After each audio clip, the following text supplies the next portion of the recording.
श्रीमन्नारायण नारायण हरि हरि ओम। श्रीमन्नारायण नारायण हरि हरि ओम। श्रीमन्नारायण नारायण हरि हरि ओम। अरे तुरत भवन आए गिरिराई, और सकल शैल सरलिए बुलाई। आदर दान विनय बहुमाना, सब कर विदा की नहीं माना। कल मैंने बताया था मेरे मित्रों कि पार्वती जी जाते जाते माँ की तरफ देख लेती, कुछ दूर जाती, फिर पीछे पलट के देख लेती, इस तरह से विदा हो गई।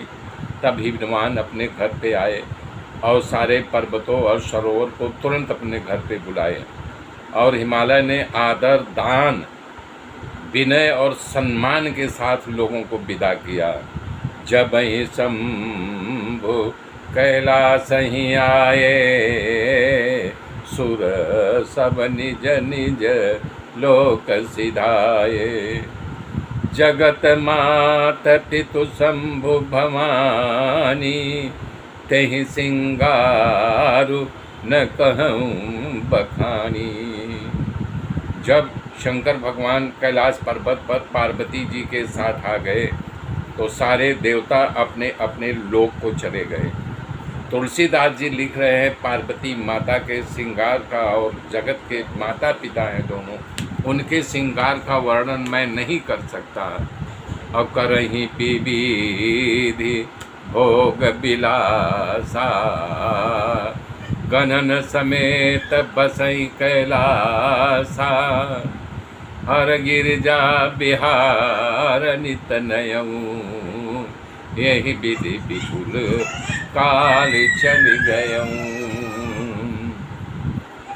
शिव पार्वती नाना प्रकार के भोग विलास करते करते अपने गणों के साथ कैलाश पर्वत पर रहने लगे, और रोज रोज नया विहार करते। इस प्रकार से बहुत समय व्यतीत हो गया।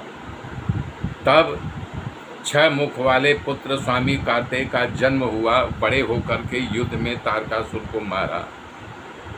वेद शास्त्र पुराणों में स्वामी कार्तिकेय के जन्म की कथा सारा संसार सारा जगत जानता है।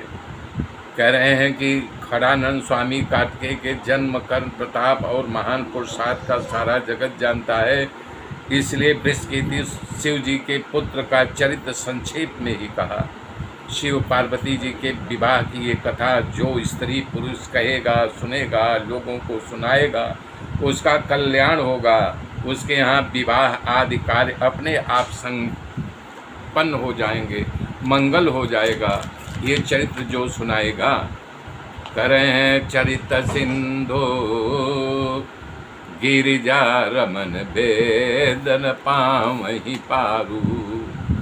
वर्णय तुलसीदास के में अति मंद गवारू। बाबा तुलसीदास जी ने लिखा है, गिरजापति महादेव का चरित्र कहने में कौन पार पा सकता है।